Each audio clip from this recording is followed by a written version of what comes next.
richesse. Quand l'homme avait péché dans le jardin d'Éden, l'homme n'a pas perdu le matériel. Quand l'homme a péché dans le jardin d'Éden, l'homme n'a pas perdu l'argent. Mais la chose la plus importante que l'homme avait perdu dans le jardin d'Éden, c'était son intimité avec son Créateur.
Le Dieu immortel, c'est lui qui ne meurt jamais, mais il a fait des choses mortelles. C'est donc aujourd'hui cela présent, mais demain les choses ne seront plus là. Oui, les hommes sont présents aujourd'hui, demain ils ne seront plus là. Mais lui, il est le Dieu éternel, il est le Dieu permanent, il est le Dieu incontournable. Oui, c'est bien lui, c'est lui qui a dit à Abraham, toi tu mourras dans la paix. Oui, tu auras une vieillesse rassasie, mais moi, j'accomplirai cette alliance avec ta descendance qui viendra 430 ans après toi. Oui, Abraham était mon frère, mais le Dieu immortel, il reste toujours Dieu sur son trône. Le Dieu dont personne ne peut le détrôner. Le Dieu dont personne ne peut le faire un coup d'état. Oui, dans le monde, il y a des coups d'état de partout. Aucun jour, mon frère, ma soeur, où les anges descendront du ciel pour venir nous dire au ciel, il y a la grève. Non, non, non, non, non. Cela ne se fera pas, chérie. Il n'y aura pas de grève au ciel, mon frère. Oui, sur la terre, il y a des grèves. Les hommes sont en train de gréver parce que les dirigeants ne sont pas en train de faire de bonnes choses. Mais les anges ne gréveront pas Mouta. Au ciel, aucun jour, ils viendront nous dire que Dieu ne nous a pas payés. Dieu nous a laissé 10 mois impayés. Dieu nous a laissé des jours et des semaines impayés. Cela ne se fera pas, frère. Dieu, il reste toujours Dieu sur son trône. Il est un Dieu intact. Il est un Dieu parfait. Il est le Dieu qui est amour. Oui, le Dieu qui ne change pas sa nature. Il demeure toujours Dieu souverainement élevé. Tes problèmes ne changeront pas la nature de Dieu. Oui, tes difficultés ne changeront pas la position de Dieu. Mais ta position, quand il va la changer, Dieu va changer tes situations. Oui, Dieu va changer les pleurs en joie. Dieu va changer les malheurs en bonheur. Dieu va changer les combats en victoire. Dieu va changer la détresse en allégresse. Oui, parce qu'il est le Dieu qui change les temps et les circonstances. Oui, il est le Dieu qui agit au-delà du temps et des circonstances. Il est Dieu qui ne dépend ni de temps ni de circonstances. Oui, c'est lui, Yoshua Mashiach. C'est lui le Dieu vivant. Oui, le Dieu tout-puissant. Le maître de l'univers visible et invisible. Amen. Oh, cher Saint-Esprit de Dieu. Merci pour ce temps. Nous nous confions en toi, afin que tu nous aides, Saint-Esprit, à saisir ta pensée par les biais de ta parole. J'amène toute pensée captive à l'obéissance de ta parole. Dans le nom puissant de Jésus-Christ Nazareth. Oui, dans l'entendement spirituel à tout et chacun, cher Saint-Esprit. Que tu nous sauves par les biais de la parole. Car il est écrit, je n'ai point honte de l'évangile. Car l'évangile, c'est la puissance de Dieu pour le salut de quiconque croit. Oui, sauve les vies ce matin. Purifie, Père de gloire. Sanctifie, cher Saint-Esprit de Dieu, pour la gloire de ton Seigneur. Dans le nom puissant de Jésus-Christ Nazareth, qui est notre unique Seigneur et Sauveur. Oui, nous t'avons ainsi prié. Amen. Acclamons le Seigneur, que Dieu nous bénisse tous. Au nom du Seigneur Jésus-Christ Nazareth. Salut les frères, les sœurs qui est à gauche et celui qui est à droite. Celui qui est devant toi, dis-lui, tu es un bien-aimé de Dieu. Oui, tu es le bien-aimé de Dieu. Dis-lui, tu es le bien-aimé de Dieu.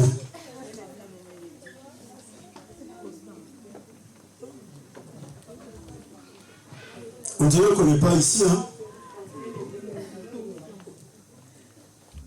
Alléluia. Dis à l'autre, tu es le bien-aimé de Dieu. Ne crains rien. Oui, tu dois bouger pour lui faire voir réellement que ce que tu prononces vient vraiment du plus profond de ton cœur. C'est avec fervence, c'est avec force, c'est avec joie, c'est avec vivacité que tu le prononces. Alléluia. Amen. Non, ce n'est pas comme ça que ça se passe.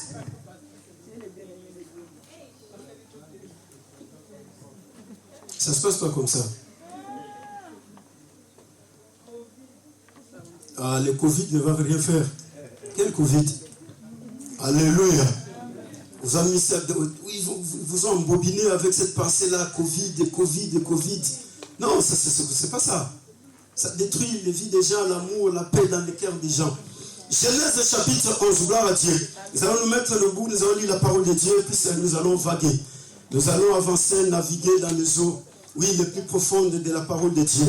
Le Saint-Esprit de Dieu est là ce matin pour nous amener dans les méandres de la gloire de Dieu. Oui, il est présent, le Saint-Esprit de Dieu. Parce que c'est bien lui qui nous fait comprendre la volonté de Dieu par la parole. Genèse chapitre 11, verset 1 à 9. Je lis la parole de Dieu, notre Seigneur Jésus-Christ Nazareth. Amen. Pour le respect de la parole, si tu peux te mettre debout, Dieu va te bénir. Je lis la parole de Dieu. Toute la terre avait une seule langue et les mêmes mots. Comme ils étaient partis de l'Orient, ils trouvèrent une plaine au pays de Shinéar. Et ils y habitèrent et ils se dirent les uns aux autres. Allons, faisons, oui, des briques et cuissons-les au feu. Et la brique leur servit de pierre et le bitume leur servit de ciment. Ils dirent encore, allons, bâtissons-nous une ville et une tour dont le sommet touche au ciel. Et faisons-nous un nom, afin que nous ne soyons pas dispersés sur la face de toute la terre. L'Éternel descendit pour voir la ville et la tour qui bâtissaient les fils des hommes. Et l'Éternel dit, voici, ils forment un seul peuple, et ont tous une même langue. C'est là ce qu'ils ont entrepris. Maintenant, rien ne les empêcherait de faire tout ce qu'ils auraient projeté. Allons, descendons là et confondons leur langage, afin qu'ils n'entendent plus la langue les uns des autres. Et l'Éternel les dispersa loin de la face de la terre, et ils cessèrent de bâtir la ville. C'est pourquoi on l'appela du nom de Babel, car c'est là que l'Éternel confondit les langages de toute la terre, et de là que l'Éternel les dispersa sur la face de toute la terre. Parole du Seigneur. Amen. Alléluia. Voilà, gloire à Dieu. Ce matin, nous allons parler la raison pour laquelle Dieu a détruit la tour de Babel. Le dimanche passé, le Saint-Esprit nous a aidés à comprendre c'est quoi la tour de Babel et pourquoi les hommes ont eu la pensée de bâtir la tour de Babel. Mais ce matin, nous allons parler de quelques raisons. Il y en a plusieurs, mais nous allons évoquer certaines raisons qui ont poussé Dieu à détruire la tour de Babel. Alléluia. Pour qu'enfin que cette tour ne puisse plus continuer à exister. Oui, la tour de Babel a été érigée par les hommes. C'est un homme qui a pris la pensée. S'appelle Nimrod. Nimrod était devenu puissant dans son temps. Il était le roi qui a régné sur beaucoup de villes. Oui, il y a quelqu'un qui m'a posé la question de savoir où se trouve le pays de Shinéar aujourd'hui. Le pays de Shinéar aujourd'hui, c'est l'actuel Irak. Alléluia. l'ancien Babylone et c'est l'actuel Irak. C'est là où Nimrod avait bâti la tour de Babel. Voilà pourquoi dans la Bible on parle du pays de Shinéar et on parle du manteau de Shinéar. Il y a un homme qui est mort à cause du manteau de Shinéar. Vous connaissez son nom, comment il s'appelle? Akan. Il a pris le manteau de Shinéar, il a gardé cela, mais Dieu il a dit que ces choses seront réservées pour moi. Alléluia. Le pays de Shinéar, c'est l'actuel Irak où aujourd'hui tout est démorcelé. Où aujourd'hui il y a la guerre, chaque matin il y a des terroristes, il y a tout ce qui se passe là-bas. Pourquoi? Parce que nous sommes en train de parler de l'accomplissement de la parole prophétique de Dieu. Ça dit que la parole de la prophétie doit s'accomplir. La prophétie, c'est le message du prophète. Alléluia. C'est le prophète qui vient avec le message. C'est le prophète qui prophétise. C'est le prophète qui parle au peuple. Et le message du prophète a pour intérêt de ramener le cœur des peuples de Dieu vers Dieu. De ramener le peuple à l'obéissance et à la soumission de Dieu. Voilà pourquoi ce message doit être un message inspiré par Dieu. C'est le message dont le prophète a la certitude que ce message que je suis en train de transmettre, c'est Dieu qui est la source de ce message. C'est Dieu qui est la source de l'inspiration. Et le prophète, c'est le messager de Dieu. C'est l'orateur inspiré. Alléluia. Amen. Parce qu'aujourd'hui, dans les quatre coins du monde entier, les gens ils sont en train de se donner des titres prophètes des nations, prophètes de tel. Non, frère. Les prophètes des nations ont existé au temps d'Ézéchiel. Les prophètes des nations ont existé au temps de Jérémie. Aujourd'hui, on n'a pas besoin de prophètes des nations. Parce que dans chacune des nations, Dieu il a des millions de prophètes. Mais aujourd'hui, on vient avec des intimidations. Prophète des nations, prophète de tel. Non, frère, toi-même tu es prophète tel que tu es là. Amen. C'est la fausseté de la parole de Dieu. Et les gens se disent, ah non, là, quel est côté la prophète des nations? Alléluia. Amen. S'il y a quelqu'un qui vient te dire qu'il est prophète des nations, dis-lui, si réellement tu es le prophète des nations, va voir le président pour mettre fin avec le Covid-19. Parce que les prophètes des nations, ce sont des prophètes qui affrontaient les rois. Les prophètes des nations, c'est Daniel qui vient parler au roi. Les prophètes des nations, c'est Jérémie qui vient parler au roi pour lui dire, écoutez, ce que tu es en train de faire là, Dieu dit, si tu n'obéis pas, il va te les mettre entre les mains de Nebuchadnezzar. On va t'écrever les cieux. Tu vas rester comme ça. Et qui aujourd'hui va se présenter devant un président de la République pour lui dire, comme tu n'obéis pas Dieu, Dieu va t'écrever les cieux.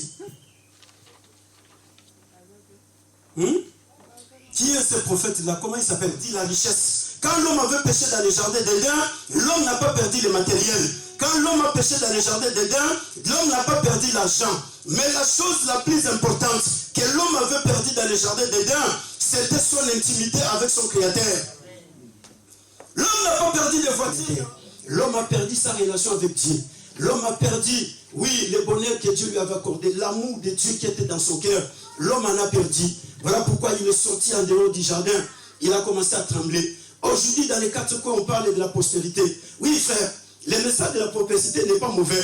On va prêcher aux gens d'être prospères. Mais qui c'est lui qui doit être prospère? La parole de Dieu dit, errez l'homme qui ne marche pas dans la voie des méchants. C'est lui qui ne s'assit pas dans les troupes de moqueurs. Celui-là, c'est un homme dont la parole dit, il est comme un arbre planté près d'un courant d'eau. Alléluia. Et tout ce qu'il fait, lui, réussit. C'est celui-là qui prospère. Ce n'est pas celui qui va dans les boîtes de nuit et puis on dit non, tu vas prospérer. Quelqu'un qui va voler les maris d'autrui, les femmes d'autrui, quelqu'un qui fait du mal aux gens, rempli de la haine, de la jalousie, tu veux lui dire non, mets-toi debout. Dieu me dit dans 2 mois, tu deviendras riche. Mais je vais devenir riche par quel mécanisme? Par quel mécanisme? Parce que mon père est mort, il ne m'a pas laissé de richesse. Alléluia. L'homme, il a fait quoi? Il a perdu son intimité avec Dieu. Et c'est pour cela que Dieu, il a fait des démarches. Mais qu'est-ce qui vient? Les humains, ils ont bâti la tour de Babel. Ils se sont dit, non, nous allons nous concurrencer avec Dieu. Nous voulons devenir égal à Dieu. Nous allons d'ailleurs dépasser Dieu. Babel signifie la porte du ciel. Babel signifie la porte du paradis. Babel signifie la porte qui amène vers Dieu. C'est-à-dire que pour aller à Dieu, il faut passer par Babel. Alléluia. Donc, il faut passer par là. Si tu ne passes pas par là, tu ne vas pas entrer dans le paradis. Par contre, Jésus dit, je suis le chemin, la vérité et la vie. Nul ne va au Père s'il ne passe pas par moi. C'est-à-dire que tu ne pourras pas voir Dieu si tu ne passes pas par Jésus-Christ. Tu ne pourras pas voir Dieu si tu ne passes pas par la véritable porte. Jésus-Christ a dit, je suis la porte de toutes les brebis. C'est-à-dire qu'il n'y a aucune brebis qui pourra voir le Père s'il ne passe pas par la véritable porte. Mais le diable, qu'est-ce qu'il fait? Le diable, il va embobiner les hommes. Il leur dit, vous allez vous révolter contre Dieu. Oui, pour enfin ne pas accomplir cette parole que Dieu a prononcée, vous allez ériger la tour et la ville. Oui, la grande ville de Bagdad aujourd'hui, c'était cette ville-là dans les temps anciens. Oui, que Nebuchadnezzar avait agrandi à son époque, le roi qui a bâti les statues où Meshach, Shadrach, Abednego devraient se prosterner. Mais numéro de son temps, il a bâti la ville et la tour de Babel. Pourquoi? Parce que c'était l'orgueil de l'homme. L'homme voulait s'égaler à Dieu. Et non seulement s'égaler à Dieu, mais il voulait faire voir à Dieu que je te dépasse. Aujourd'hui, la tour de Babel revient. Voilà pourquoi nous parlons de l'accomplissement de la prophétie de la parole de Dieu. Quand la parole de Dieu ne s'accomplit pas, Dieu devient un menteur. Aujourd'hui, tout le monde parle le même langage. Le monde entier a un seul mot. Aujourd'hui où nous sommes, la parole de Dieu, Maman Philo, elle est oui et amen. Aujourd'hui, dans les quatre coins du monde entier, tous on parle de coronavirus. Tout le monde parle de Covid-19. Tout le monde parle du vaccin. Tout le monde parle. On ne parle que de cela. Non. Est-ce que tu t'es fait déjà vacciner? La première dose, tu l'as déjà eu? La deuxième dose, tu l'as déjà eu? Et il te manque encore la troisième dose. La parole dit, la terre avait un seul langage et un seul mot. Voilà pourquoi aujourd'hui, la parole de Dieu est en train de s'accomplir, la reconstruction du tour de Babel. On est en train de reconstruire la tour de Babel. Mais les chrétiens, il y a des fois, ils ne comprennent pas les choses. Alléluia. Ils se disent, non, frère, moi je ne fais pas la politique. Mais moi, je suis en train d'expliquer la parole prophétique de la parole de Dieu. Je ne suis pas contre les politiciens. Mais moi, j'ai l'esprit de Dieu. Dieu, c'est lui qui est le plus grand politicien de tous les politiciens du monde. Dieu, c'est lui qui est le plus grand économiste de tous les économistes du monde. Dieu, par le Saint-Esprit, il nous donne des capacités, frères, de comprendre les choses qui se passent dans le monde pour qu'enfin, nous, les prophètes de Dieu, nous apportons le message. Parce que le prophète, c'est celui qui apporte le message du temps dans le monde où il est en train de vivre. Donc, le prophète, il comprend que le moment où nous sommes est un moment très dangereux. Et il doit alerter le peuple de Dieu pour ne pas tomber dans les pièges du diable. Alléluia. Voilà pourquoi Dieu, à chaque instant, il élevait des prophètes. Dieu, il mettait toujours devant Israël des prophètes qui venaient avec le message de Dieu pour leur avertir, écoutez, si vous n'obéissez pas, voilà les conséquences des choses qui vont vous arriver. La reconstruction de la tour de Babel, le monde avait un seul mot. Le monde entier parlait le même langage. Aujourd'hui, on ne parle que le même langage. Nous avons tous les mêmes mots. Tu vas y aller chez les chrétiens, tu vas aller chez les païens, tu vas aller partout. Nous n'avons que tous les mêmes langages. Coronavirus, Covid-19, vaccin, variant. Heureusement que ce sont des variants. Alléluia. Gloire à Dieu parce que ce sont des variants. Variants. Tout le monde, tous, aujourd'hui, les mêmes langages. On a les mêmes styles de vie. Voilà pourquoi Dieu, la première raison qui amène Dieu à détruire la tour de Babel, Dieu, il n'aime pas l'uniformité, frère.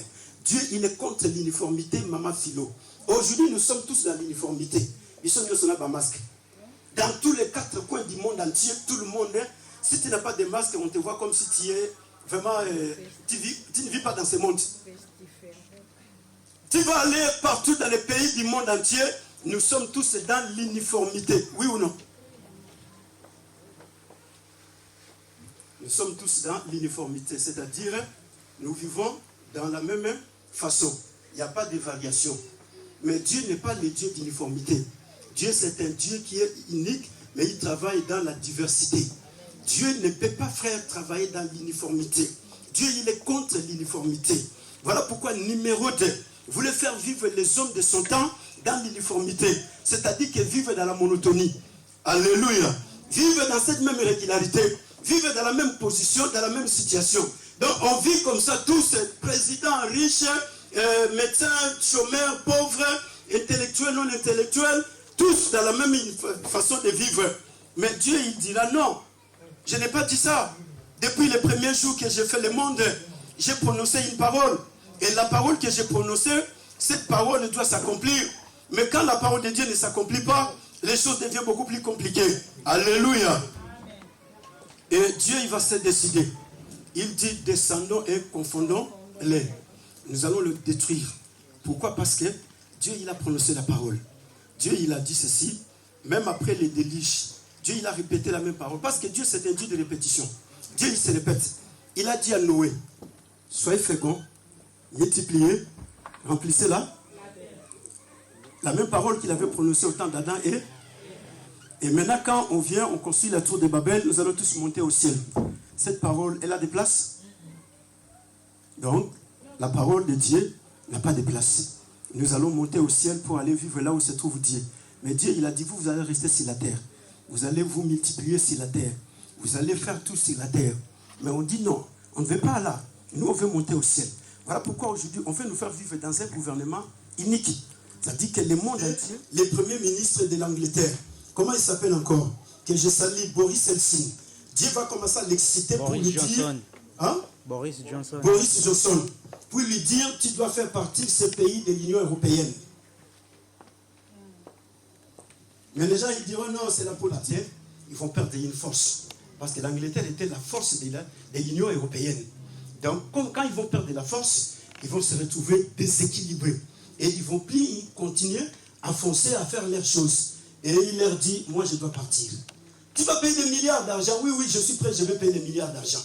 Mais je préfère que les pays quittent de l'Union. Alléluia. Les gens ils diront, mais comment ça? Oui, frère, Dieu il est souverain.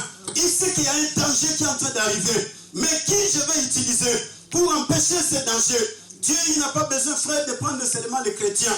Dieu il utilise qui il veut parce qu'il est un Dieu souverain. Il va voir le premier ministre pour lui dire, mettez de côté toutes ces histoires parce que je vais détruire cette tour de Babel.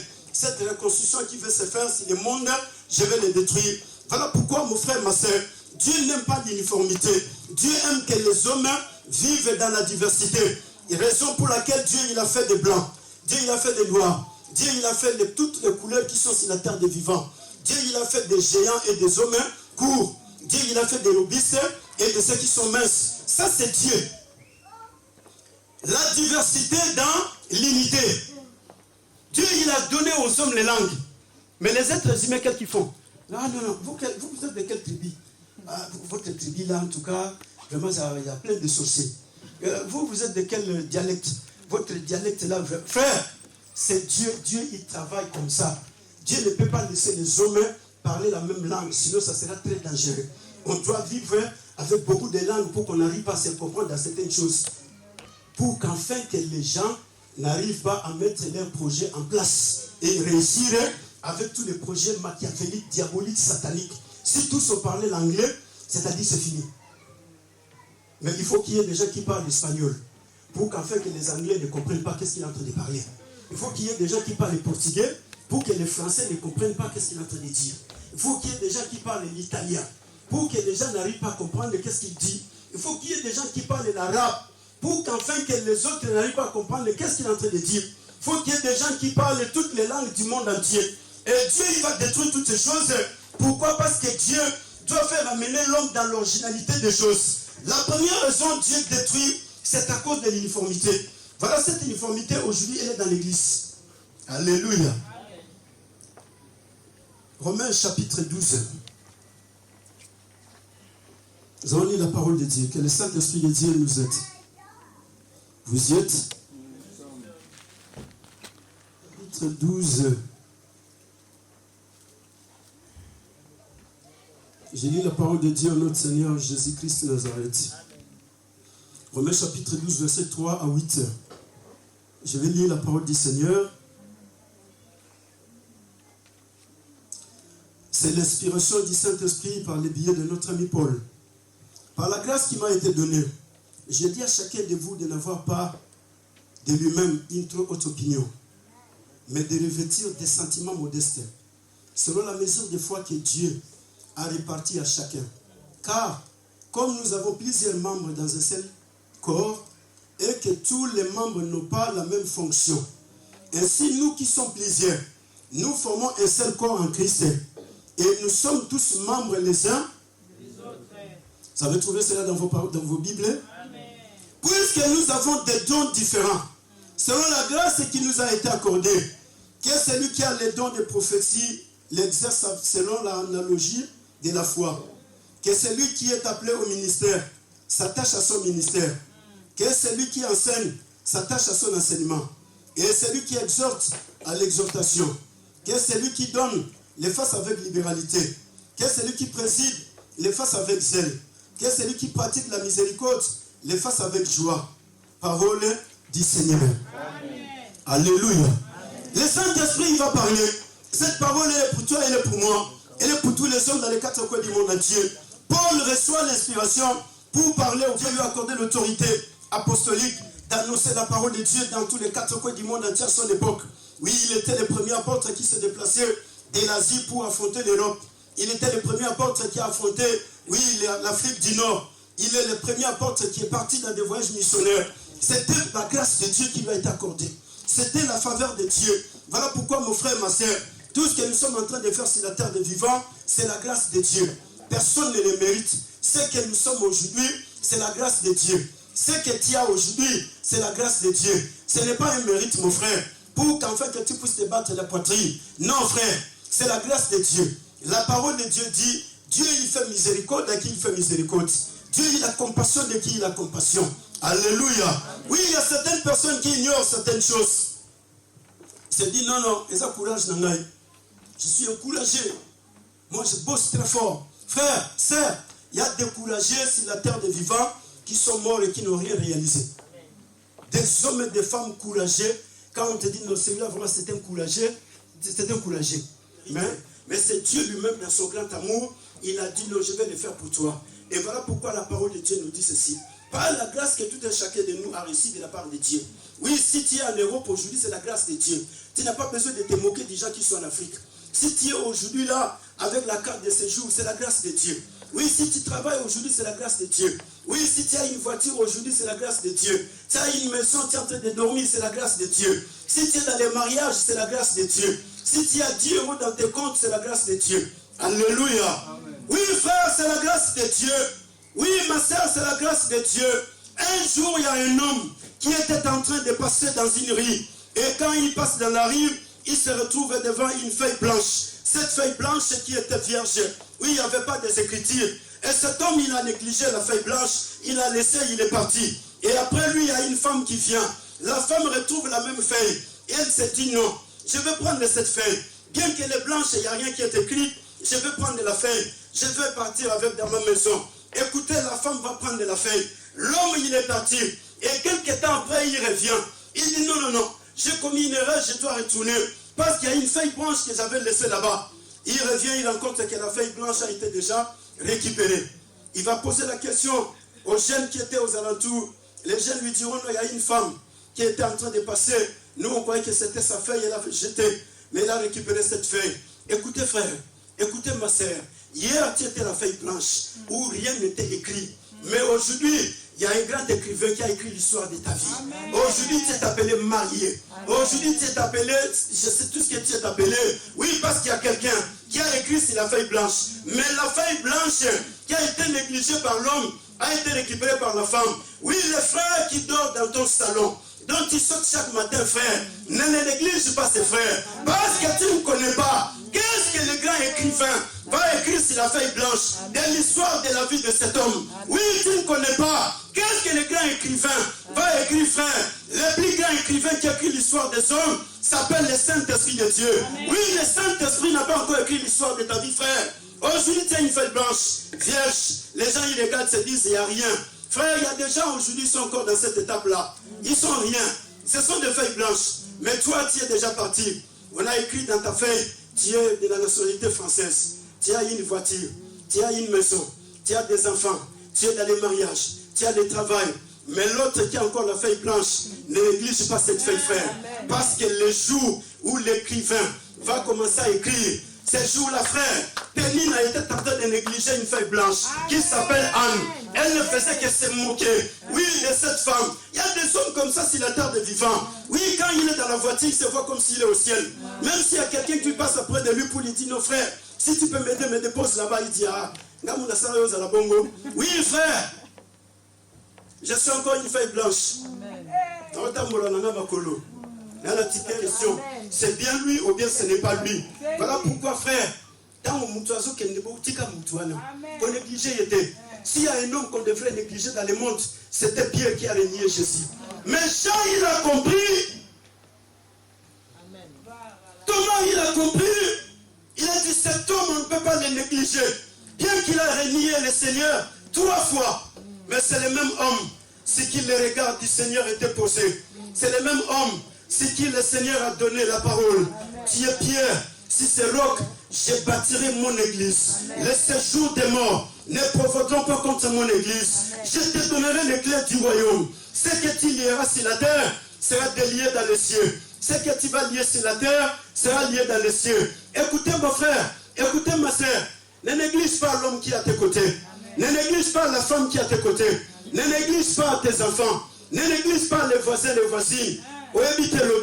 C'est une feuille vierge, blanche, où il n'y a rien qui est écrit. Mais demain, le plus grand écrivain, quand il va commencer à écrire, tu vas te poser la question. Oui, la femme de Potiphar a négligé une feuille blanche. Il s'est dit non, non, non. Ce petit Égyptien qui est venu dans ma maison, oui, le fils de Jacob, il est venu pour me violer. Et le petit, il a accepté d'aller en prison. Mais la femme de Potiphar ne savait pas que l'homme qui va en prison, il ne va pas tout seul, frère. Mais l'homme qui va en prison va avec Dieu. Et là, en prison, il devient le responsable de tous les prisonniers. Là, en prison, même les geôliers, celui qui était le chef de la prison, la parole de Dieu dit, il ne comprenait pas qu'est-ce qui était entre les mains de Joseph. Et il se posait la question, car la parole déclare, tout ce qu'il faisait dans la prison, lui réussissait. Parce que Dieu est avec lui. Amen. Écoutez, frère, ne néglige pas la personne qui est à gauche. Demande à tous les frères qui sont dehors, les sœurs d'entrer à l'intérieur. Ça, c'est le désordre dans l'église de Dieu. Alléluia. Amen. Ne néglige pas la personne qui est à côté de toi. C'est une feuille blanche. La femme de Potiphar, on n'a plus parlé d'elle. Mais la parole de Dieu nous a parlé de Joseph. Oui, on n'a plus parlé de Pénina Mouta. Mais la parole de Dieu parle de Anne et Samuel. Amen. On n'a plus parlé de certaines personnes dans la parole de Dieu.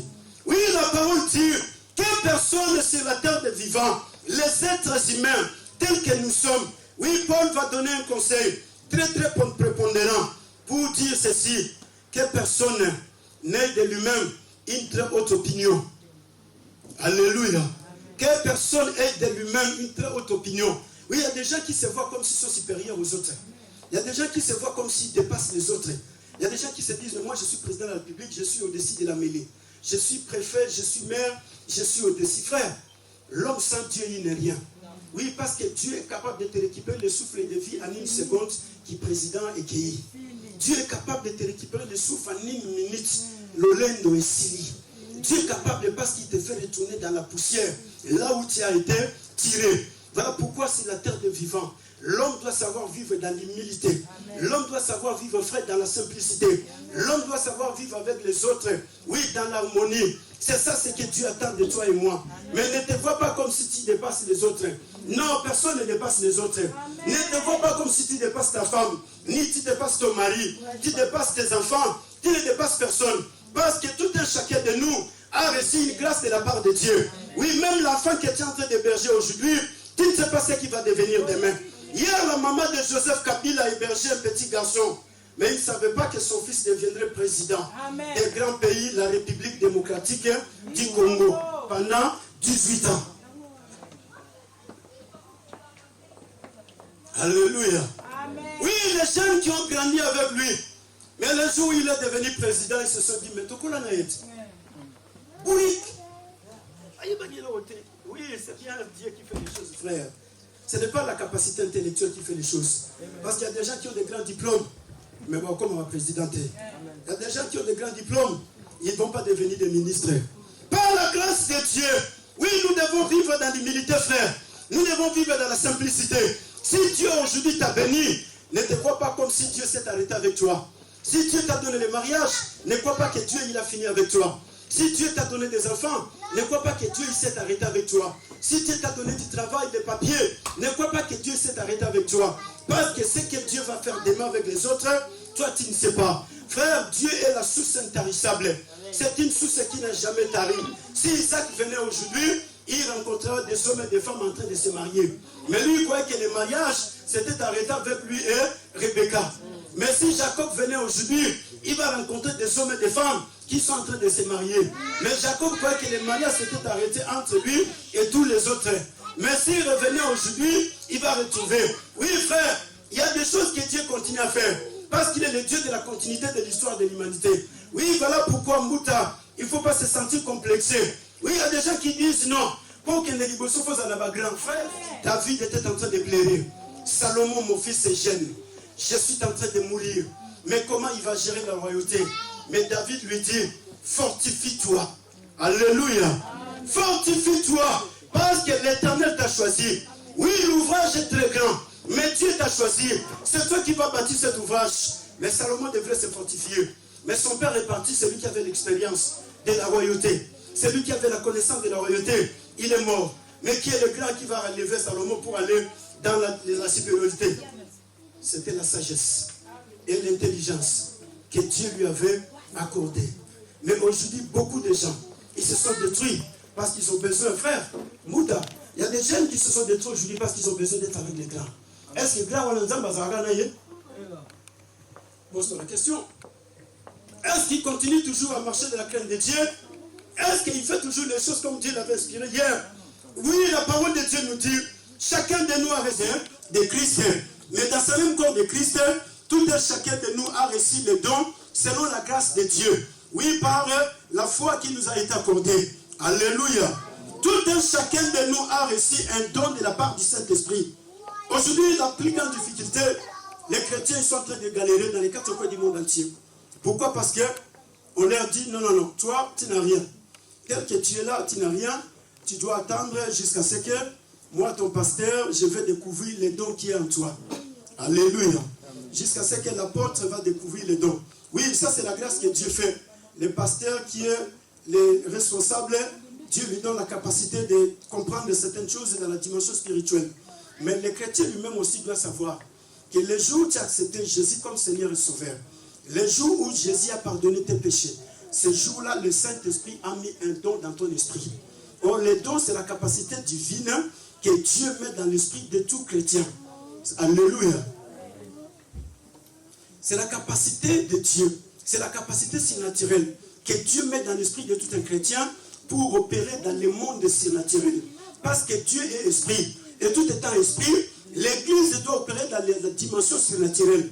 L'Église ne doit pas opérer dans la dimension naturelle. Or, dans la dimension naturelle, il y a la souffrance. Dans la dimension naturelle, il y a les péchés. Dans la dimension naturelle, il y a la maladie. Dans la dimension naturelle, il y a les échecs. Il y a les blocages, il y a les liens, il y a les traditions, il y a les coutumes. Maintenant, pour que Dieu puisse vaincre toutes ces choses avec l'Église, Dieu, par le Saint-Esprit de Dieu, il distribue les dons. Il donne les dons à tout un chacun pour enfin que chacun des chrétiens, chacune des chrétiennes, de partout où il est, il puisse comprendre que j'ai un don à moi qui doit travailler. Il y a beaucoup qui entrent en jeûne de prière pour aller chercher les dons. Oui, hier on a fait jeûner les gens. 3 jours de jeûne de prière à sec pour qu'enfin que Dieu te donne les dons. Commence à prier. Frère, les dons ne se provoquent pas. Les dons, c'est le Saint-Esprit qui les donne souverainement. On n'a pas de jeûne de prière à faire pour obtenir un don. C'est le travail du Saint-Esprit. Le Saint-Esprit ne dépend pas de moi. Le Saint-Esprit ne dépend pas de toi. Le Saint-Esprit dépend de lui-même. Indépendamment de notre volonté, le Saint-Esprit, il donne les dons à tout un chacun de nous. Alors c'est comme ça que la parole dit que celui qui est appelé au ministère doit s'attacher à son ministère. Alléluia. Celui qui est appelé au ministère doit s'attacher au ministère. Alors c'est quoi le ministère? François, c'est quoi le ministère?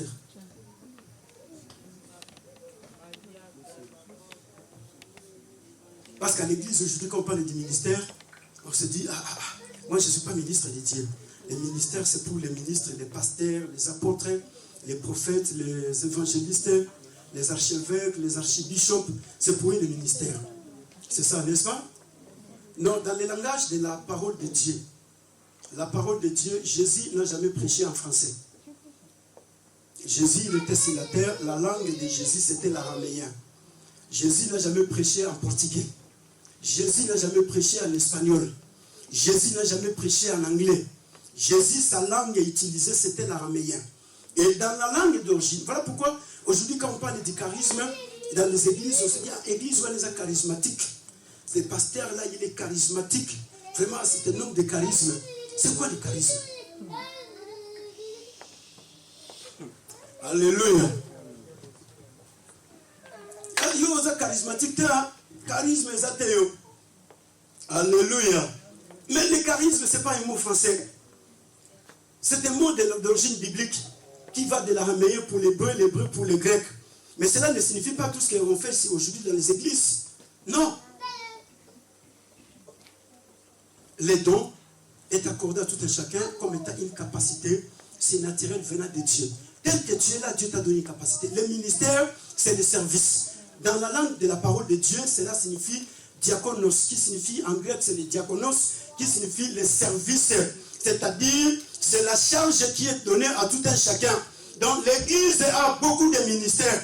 Dans l'église, il y a le ministère de la louange, il y a le ministère de l'intercession, il y a le ministère du social, il y a le ministère. Chacun de nous a un ministère qu'il doit exercer dans l'église de Dieu. Le ministère de direction, ce sont les 5 ministères que Jésus a donnés aux apôtres, aux prophètes, aux évangélistes, aux pasteurs et aux docteurs de la parole de Dieu. Mais le ministère comme état service, le Saint-Esprit les donne à tout un chacun. Voilà pourquoi quand quelqu'un accepte Jésus-Christ comme Seigneur et Sauveur de sa vie, il doit avoir un service pour la gloire du Seigneur sur la terre. Il doit travailler pour le Seigneur parce que le Seigneur met en toi un ministère, une charge. Le Seigneur met en toi un service que tu dois exécuter. Et la parole de Dieu dit que celui qui est dans le ministère doit s'attacher à son ministère. Il doit être lié à son ministère. Alléluia. Oui, le frère qui joue au tam-tam, il est là. Dieu lui a accordé cette capacité de jouer au tam-tam, mais il doit s'attacher à ça. Les frères qui chantent, il doit s'attacher. Il doit considérer ce qu'il est en train de faire. Les frères qui jouent au piano, celui qui joue à la batterie, celui qui fait les protocoles, celui qui est en train d'intercéder, il doit s'attacher à cela. Il doit prendre en considération ce qu'il est en train de faire. Celui qui est dans les diaconies, celui qui est dans les services d'aide sociale, toutes ces choses-là, la personne doit s'attacher à ça pour enfin que ces services puissent produire. Mais si la personne ne s'attache pas, il n'y aura pas de fruits. Alléluia. Celui qui est appelé à l'enseignement doit s'attacher à son enseignement. C'est-à-dire qu'il y a une différence, frère, entre prêcher et enseigner. Celui qui enseigne, c'est celui qui a la capacité d'interpréter les Écritures de la parole de Dieu. C'est celui qui a la capacité d'analyser les choses dans la profondeur. C'est celui-là qu'on appelle enseignant. Lui, il enseigne, c'est lui qui a la capacité d'éclairer le peuple de Dieu, oui, pour les amener dans la direction. Donc, il a la capacité de prendre les choses qui sont difficiles, que le prophète va venir avec, il amène un langage prophétique difficile, mais l'enseignant, il vient, il éclaircit les choses dans la simplicité.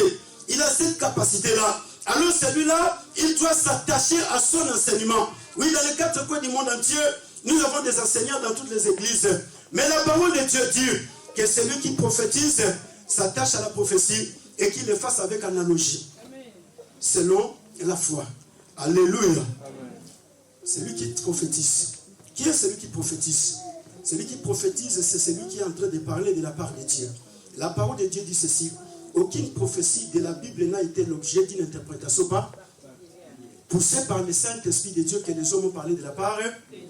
Les prophètes aujourd'hui, ce sont les prédicateurs de la parole de Dieu. Ce sont les prédicatrices de la parole de Dieu. Ce sont eux qui sont des prophètes et des prophétesses dans les 4 coins du monde entier. La prophétie, ce n'est pas les choses dont on vient aujourd'hui pour dire aux gens, je viens avec la révélation pour te révéler les choses mystiques. Écoutez frère, écoutez ma sœur. La prophétie, c'est l'annonce de la bonne nouvelle du royaume des cieux. C'est-à-dire que le temps où Dieu utilisait la prophétie comme étant une révélation pour révéler les choses au peuple de Dieu, c'était le temps où la parole de Dieu n'était pas complète. C'est-à-dire que l'écriture n'était pas encore complète. Du moment où l'écriture est complète, la révélation est déjà avec nous. Il n'y a pas de choses à révéler aujourd'hui. Pourquoi? Parce que Jésus, il a posé la question de savoir, oui Pierre, que disent tous ces gens par rapport à moi, le Fils de l'homme? Pierre dit, Satan, il parle de Dieu, Jean-Baptiste, Jérémie, Matthieu. Et toi, tu dis quoi, Pierre? Pierre dit, tu es le Christ et le Fils de Dieu vit. Jésus lui dit, ce n'est ni l'eau, ni la chair qui t'ont révélé ça, mais c'est mon Père qui est dans les... La révélation aujourd'hui nous est donnée, c'est Jésus-Christ et le Fils de Dieu. C'est-à-dire toute la prophétie doit parler de Jésus-Christ. La prophétie doit nous amener dans la plénitude de la gloire de Dieu et de la vie de Jésus-Christ. Voilà pourquoi la parole de Dieu aujourd'hui, Paul dit, les choses cachées aux anciens sont aujourd'hui révélées aux prophètes de la nouvelle alliance et aux apôtres. Ces choses, c'est quoi? Christ à nous, l'espérance de la... Alléluia. Christ en nous, l'espérance de la gloire. C'est-à-dire qu'aujourd'hui, la plus grande prophétie, la révélation était déjà donnée. Celui qui sauve s'appelle Jésus-Christ de Nazareth. Celui qui délivre, qui transforme les choses. Mais tout ce qui vient après, ce sont des messages que le Saint-Esprit donne. Le Saint-Esprit nous donne des messages pour nous orienter. Le Saint-Esprit nous donne des messages pour nous encourager. Et pour nous diriger, pour qu'enfin que nous puissions marcher dans la voie de Dieu. Oui, parce qu'aujourd'hui, quand on se dit, non, prophétie, c'est une église, c'est la tête, il y a un gros panier qui descend du ciel et qui va se reposer. Mais celui qui prophétise doit prophétiser avec l'analogie de la foi. Ça dit que la parole de Dieu doit être parlée, prononcée selon les messages authentiques de la parole. C'est quoi? Les fondements que nous sommes basés sur les fondements des apôtres et des prophètes, Jésus-Christ et la pierre angulaire. Celui qui préside doit présider avec zèle. Donc il y a des gens qui ont reçu le don de présider. Celui qui préside doit présider. Le frère Jeff venait de présider. Oui, hier on parlait des modérateurs. Les modérateurs, ce n'est pas un langage de la parole de Dieu.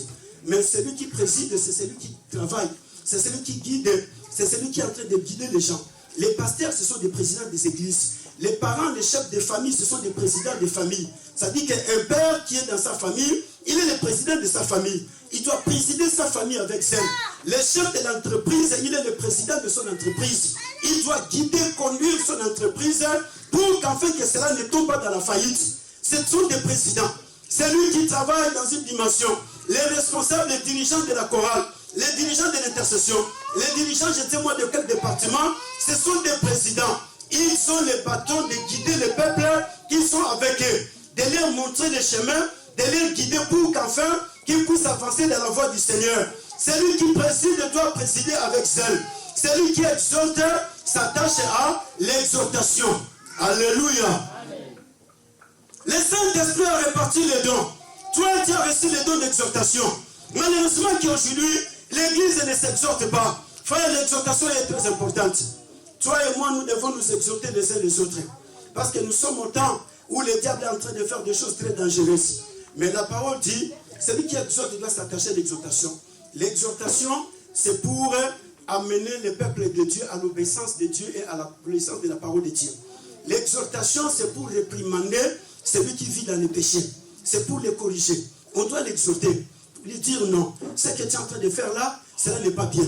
Ça va détruire ta vie et ça va détruire ton foyer, ça va détruire la famille, ça va détruire l'église.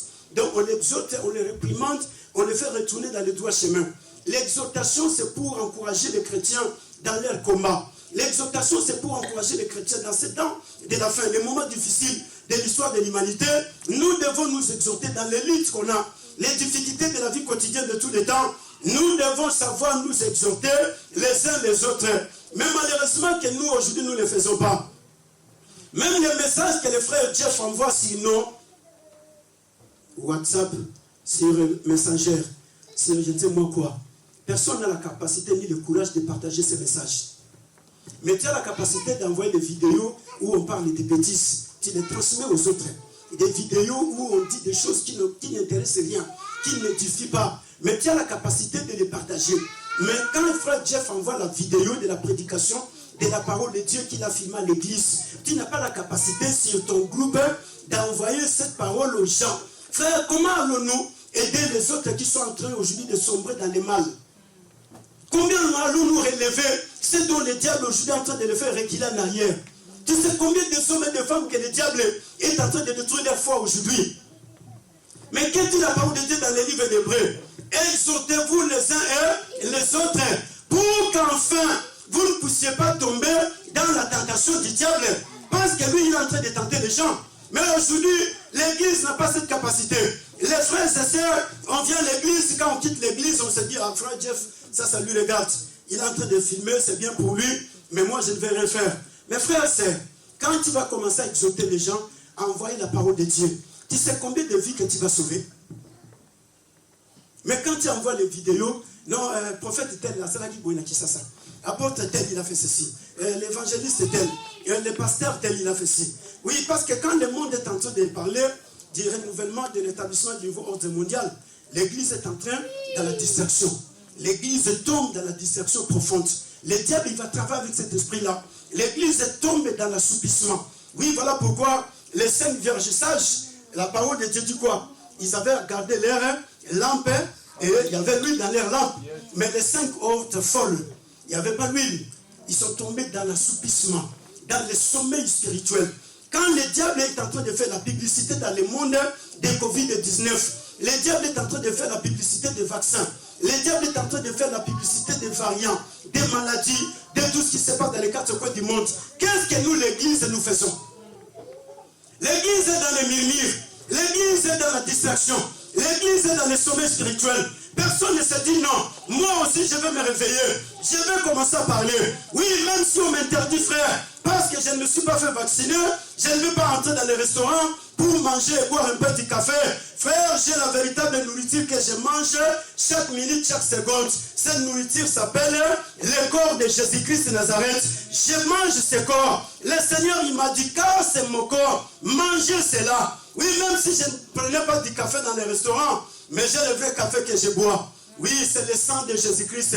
Je le bois à chaque instant. Quand les hommes sont en train, oui, de proclamer le rétablissement du nouvel ordre mondial, mais la parole de Dieu nous dit, quand ils diront paix et sûreté, une ruine soudaine les surprendra. Oui, Dieu, il va tout détruire, frère. Mais l'église doit parler de Jésus-Christ qui revient bientôt. L'église doit dire aux hommes sur la terre des vivants, répands-toi, car Jésus-Christ revient bientôt. Abandonne le mal, abandonne les péchés, parce que Jésus revient bientôt. Mais l'église est dans l'assoupissement. L'église est dans le sommeil. Mais la parole de Dieu dit, les dons ont été donnés à l'église. Que celui qui donne les fasse avec libéralité. Et celui qui exerce la miséricorde. Alléluia. Oui, frère, aujourd'hui, les gens n'arrivent pas à donner à l'église l'offrande. Les gens ne donnent pas à l'église de l'argent pour que l'église puisse s'en servir. Mais celui qui donne doit donner avec libéralité. Oui, celui qui donne ne doit pas donner avec contrainte. Il y a des gens, pour donner, il faut qu'on lui demande. Non, non, donne-moi 10 €. Mais celui qui a la libéralité, frère, n'a pas besoin qu'on puisse lui demander. Quand il y a la libéralité dans l'église de Dieu, les choses avancent. Quand il y a la libéralité, oui, les hommes, ils vont donner ce qu'ils ont et ils vont donner au-delà de leurs moyens. L'église a une salle à payer. Chaque mois, nous devons payer cette salle. L'église a des choses à s'acheter, des instruments. Depuis qu'on a parlé d'acheter un ordinateur pour enfin mettre la marche de ce truc-là pareil. Mais jusqu'à aujourd'hui, c'est comme si on est en Afrique où les gens ne travaillent pas. Mais ici, nous travaillons. Nous avons des cartes bleues. Nous avons des nationalités que Dieu nous a données. Nous avons du travail. Mais revenons à l'église du Seigneur. L'église manque l'argent pour payer la salle régulièrement chaque mois. Frère, sœur, mais c'est le lieu où nous sommes en train de venir adorer Dieu. C'est le lieu où nous venons pour célébrer Dieu. Les chrétiens aujourd'hui sont devenus comme des enfants dont les parents se sont investis dans leur vie. Et après, aujourd'hui, ils n'arrivent pas à aider leurs parents. Pour aider leurs parents, ils se disent non. Le prophète m'a dit, il faut d'abord connaître l'état d'âme. Parce que c'est ton père qui te fait du mal. C'est ta mère qui te fait du mal. C'est la même attitude des chrétiens aujourd'hui. Hier, quand ils n'avaient rien, ah, Dieu bénis-moi. Dieu donne-moi du travail. Dieu, j'ai besoin de ceci. Dieu, il dit, oui, voilà, je te donne du travail. Je te donne des papiers. Je te donne la maison. Je te donne la femme. Je te donne les enfants. Mais en retour, ce que Dieu t'a donné, qu'est-ce que tu fais avec? Les enfants que Dieu t'a donnés, qu'est-ce que tu fais avec? L'argent que Dieu te donne chaque mois, qu'est-ce que tu fais avec? Les papiers, tout ce que Dieu t'a donné, qu'est-ce que tu fais avec?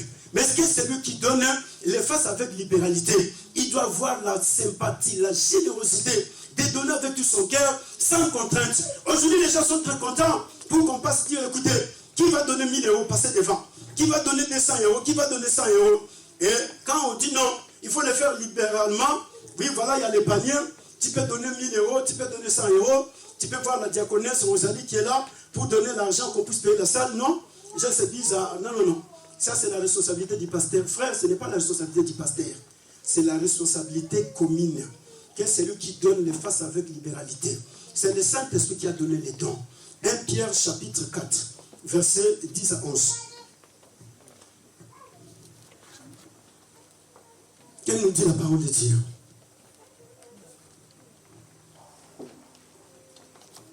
Pierre chapitre 4, Oui. verset 10 à 11, je lis la parole de Dieu. Comme des bons dispensataires, Que chacun de vous fasse quoi? mette au service des autres les dons qu'il a reçus. Est-ce que vous suivez la lecture? Amen. Que chacun de vous fasse quoi? Mette au service des autres. Non, frère, ce n'est pas toi. Je pose la question à l'église. Que chacun de vous fasse quoi? Est-ce que vous avez ouvert vos Bibles? Amen. Ouvrez vos Bibles. Que chacun de vous fasse quoi? Je recommence. Vas-y. 1 Pierre chapitre 4, verset 10 à 11. Verset 10 à 11, je lis la parole de Dieu. Amen. Comme des bons dispensataires, Comme des bons dispensataires de la grâce de Dieu. que chacun de vous mette au service des autres les dons qu'il a reçus. Dis, Dieu, moi ma vie ne va pas de l'avant. Dieu, que chacun de vous mette au service des autres les dons qu'il a reçus. Frère, si Dieu t'a béni aujourd'hui, tu dois mettre tout au service des autres. Sauf dont Dieu ne les a pas encore bénis. Esther était devenue reine. Qu'a dit Mardochée à Esther? Qui sait c'est pour ce temps comme celui-ci que tu es devenu reine? Qui sait c'est pour ce temps comme celui-ci Dieu t'a donné le travail, la maison et tout ce que tu as, pour enfin que Dieu puisse t'en servir, pour que l'église de Dieu aille de l'avant. Que chacun mette au service des autres. Frère, le Saint-Esprit donne des dons à l'église pour que l'église ne soit pas une chambre froide, pour que l'église ne soit pas une chambre morte, mais que l'église soit un organisme vivant pour donner la vie à l'humanité. C'est comme ça que le Saint-Esprit donne des dons. Mais aujourd'hui, l'église est devenue une morgue. L'église est devenue une chambre froide. Non, frère, le Saint-Esprit a donné des dons. Que chacun mette les dons. Aujourd'hui, j'ai mis les dons que Dieu m'a donnés à la portée de tout le monde. Ces dons, aujourd'hui, c'est cette parole que je suis en train de prêcher. La prophétie, je l'ai mis à la portée de tout le monde. Et Dieu, il est en train de sauver des vies dans les quatre coins du monde entier. Dieu, il est en train d'opérer des choses dans ta vie. Dieu, il est en train de t'éclairer. La parole que je te prêche, aujourd'hui, est en train de te faire du bien, en train de te délivrer dans beaucoup de choses. Parce que j'ai mis ces dons à la portée de tout le monde. Mais à l'église, frère, il n'y a pas des assistants. À l'église, il n'y a pas de spectateurs. À l'église, chacun a un don. Les dons que Dieu a mis en toi, tu dois les mettre à la portée des autres. Si quelqu'un parle, que ce soit comme annonçant les oracles de Dieu. Si quelqu'un parle, que ce soit comme annonçant les oracles de Dieu. Si quelqu'un remplit un ministère, Si quelqu'un remplit un ministère, il est rempli selon la force de Dieu pour communiquer. que la force que Dieu lui communique. Que la force que Dieu lui communique, Ok. afin que toute chose, Dieu soit glorifié En toute chose que Dieu soit glorifié par Jésus-Christ, par Jésus-Christ. qui appartient à la gloire et la puissance au siècle des siècles. Amen. Alléluia. Amen. Les dons est pour l'intérêt commun. Les dons n'est pas pour l'intérêt individuel. Tout ce que Dieu nous donne, frère, c'est pour l'intérêt commun. Oui, tu sais jouer au piano, c'est pour l'intérêt commun. Ces dons doivent produire d'autres pianistes.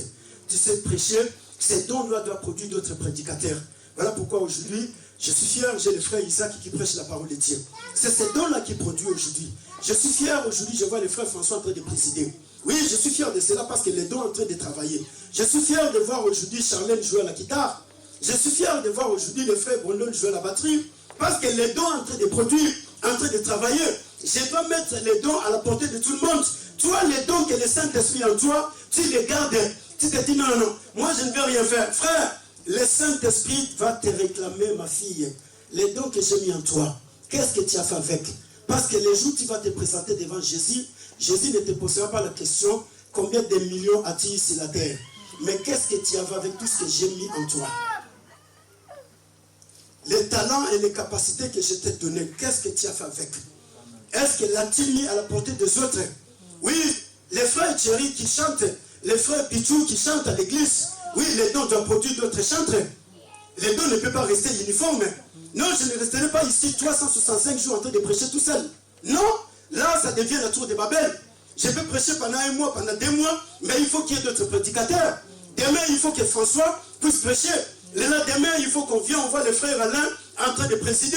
Il faut qu'on voie le papa, la femme de maman, le mari de maman Blandine, papa Ogi. Oui, voilà. Donc, le lendemain, il faut qu'on voit papa Ogi là en train de prêcher. Alléluia. Amen. Les dons doivent travailler. Mais aujourd'hui, les dons sont éternels. Mais ce matin, tu vas prier. Tu vas dire au Saint-Esprit, ce matin, les dons que tu as mis en moi, ça doit travailler. Donc on ne peut pas avoir seulement 3-4 chantres qui sont là. Non, frère Pichou.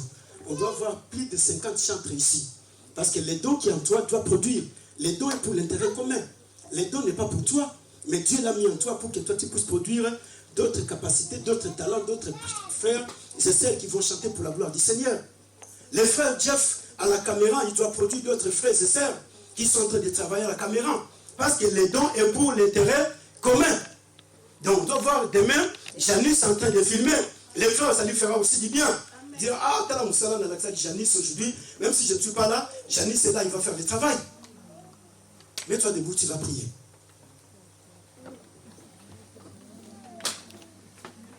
Papa Mbenza, toi, cet esprit qui te laisse à vivre dans l'uniformité, à faire les choses comme ça, comme toi tu le veux. Mais tu vas briser cet esprit-là. Et tu vas prier au Saint-Esprit de Dieu ce matin. Saint-Esprit, j'ai besoin que je puisse mettre les dons que tu as mis en toi à la portée des autres. Oui, parce que tu m'as béni pour que je sois une source de bénédiction pour les autres. Tu m'as donné pour que je puisse donner aux autres. Tu m'as visité pour que moi je puisse visiter les autres. Tu m'as sauvé pour que je puisse sauver les autres. Et aide-moi, Saint-Esprit de Dieu, à mettre les dons en pratique, à travailler pour la gloire de ton Saint-Nom. Prions dans le nom puissant de Jésus-Christ Nazareth. Prions le Seigneur dans le nom puissant de Jésus-Christ Nazareth.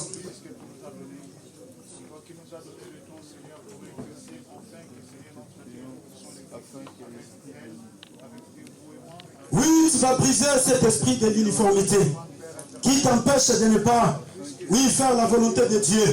Cet esprit d'uniformité et qui continue à te retenir pour ne pas accomplir la volonté de Dieu sur la terre des vivants.